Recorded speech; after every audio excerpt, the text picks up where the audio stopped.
पूरे विश्व में और भारत में भी जो हृदय के जो आघात हैं या जो हार्ट अटैक्स हैं उनकी संख्या बहुत तेज़ी से बढ़ रही है।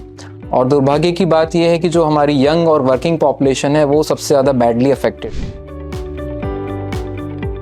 बहुत सारे फैक्टर्स हैं, अगर हम एक लाइन में समराइज करना चाहें तो एक combination of unhealthy life style, environmental factors और जो वेरियस डिजीज़ेज़ हैं जिस तरह से उनकी प्रिवलेंस बढ़ रही है, तो ये कहीं ना कहीं इस हार्ट अटैक की रेट्स को बढ़ाते हैं। ब्रॉडली अगर देखा जाए तो जो पिछले कुछ दशकों में जो हमारी लाइफ स्टाइल है वो अनहेल्दी होती जा रही है, जो हमारी डाइटरी हैबिट्स हैं वो अनफेवरेबल होती जा रही हैं, हमारा जो स्ट्रेस का एक्सपोजर है वो बढ़ता जा रहा है, हम प्रॉपर स्लीप नहीं लेते हैं, हम कहीं ना कहीं अपने आप को मल्टीटास्किंग और स्ट्रेस के लिए सब्जेक्ट करते हैं। स्मोकिंग एंड पॉल्यूटेंट्स, इन दोनों का एक्सपोजर कहीं ना कहीं हमारी वैस्कुलर हेल्थ को एडवर्सली अफेक्ट करता है। इसके साथ जो डिजीज़ हैं जैसे कि डायबिटीज़ एंड ओबेसिटी, जो एक मोटापा है, पेट का मोटापा, ये अपने देश में और पूरे विश्व में बहुत तेज़ी से बढ़ रहा है, जिसे हम मिलाकर डायबिसिटी भी कई बार कहते हैं।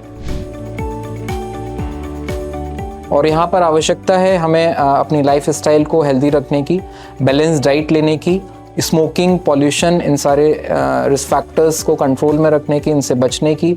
जो हमारे नॉन रिस्क फैक्टर्स हैं जैसे कि blood pressure, diabetes, bad cholesterol, इन नंबर्स को कंट्रोल में रखने की। और सबसे इम्पॉर्टेंट बात है कि हमें अवेयर रहना चाहिए। कभी भी यदि हमें इस तरह से सिम्टम्स लगते हैं, हमें लगता है कि हाँ ये हमें हार्ट के सिम्टम्स हो सकते हैं या कुछ हमारे सिम्टम्स में चेंज आता है, कोई भी नया सिम्टम डेवलप होता है, तो हमें इसे बिना इग्नोर किए इमीडिएटली मेडिकल हेल्प लेनी चाहिए, जिससे हम टाइमली डिजीज़ को आइडेंटिफाई कर सकें और उसका टाइमली ट्रीटमेंट कर सकें। Thank you.